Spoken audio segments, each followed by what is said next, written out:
Приятели, нека да видим защо сме едни от най-добрите, защото сме вече към 12 часа, абсолютно никой не работи вече, а ние сме се взели с този автомобил, защото човека утре сутринта тръгва на море и иска да са му перфектни светлините. Полирахме фаровете, нека да видим. Ето, станаха като чисто нови.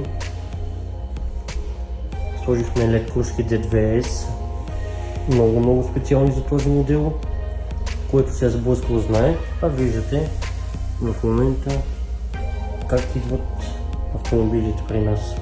Сложим халогени, къси дълги, полиране фолио и човек си тръгва утре сутринта перфектно. Пак ще работим до 2-3 часа нощта, но за това сме едни от най-добрите. Нека да видим една демонстрация, защо е хубаво да се полират фаровете.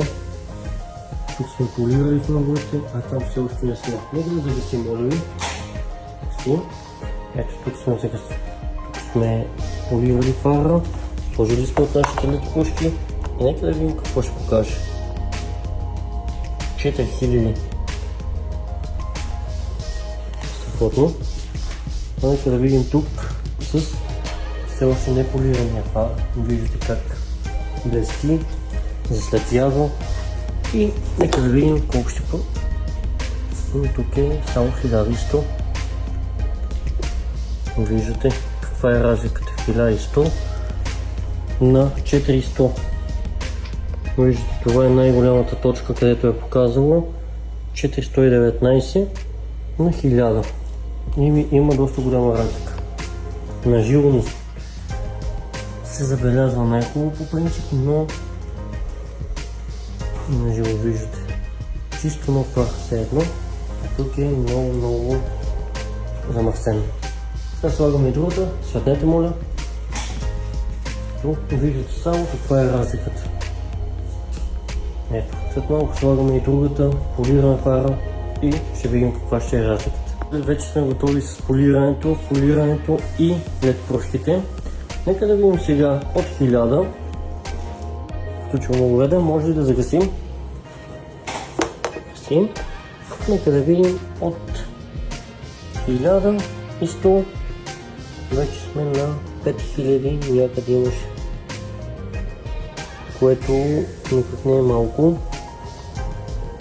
Тук покачваме 5500, 5600. Виждате фара, вече е като чисто нов този. Може да светнем. Перфектен фар с защитно фолио, което не се забелязва дори. Габаритите са комплимент от фирмата.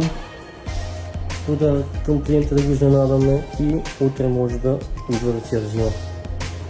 Много красиво нещо и ще бъде със сигурност приятно изненадан от резултата.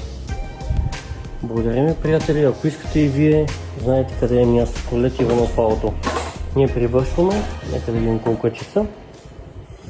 Вече сме към 1, стига толкова. Този път по-бързо се оправихме. Въпреки че е лято, въпреки че не е сезона, както казват хората, при нас винаги е пълна лудница, както знаете. Благодарим ви, хубаво и спокойна вечер, ние приключваме за днес. Утре от 9 отново. Ето, направили сме регулаж на фаровете и човекът е доволен. Ще бъде. Хубаво и спокойна нощ от нас.